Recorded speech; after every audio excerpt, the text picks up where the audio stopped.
আপনারা দেখছেন নর্থ বেঙ্গল সমাচার, উত্তরের বার্তা, সত্যের পথে। হলদিবাড়ির ঐতিহ্যমণ্ডিত গোল্ড কাপ ফুটবল টুর্নামেন্টের আজ ছিল দ্বিতীয় সেমিফাইনাল খেলা। এতে পরস্পর প্রতিদ্বন্দ্বিতা করেছিল ছেত্রী ব্রাদার্স মালবাজার ও কাঞ্চনজঙ্ঘা এফসি শিলিগুড়ি। আজ মাঠে 10 জন আফ্রিকান সম্বলিত ছেত্রী ব্রাদার্স ও কাঞ্চনজঙ্ঘা এফসির খেলা উপভোগ করতে প্রচুর পরিমাণ দর্শকের সমাগম হয়।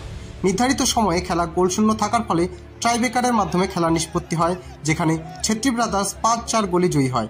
খেলার ম্যান অব দ্য ম্যাচ নির্বাচিত হয় জয়ী দলের গোলকিপার লালটু মোহাম্মদ।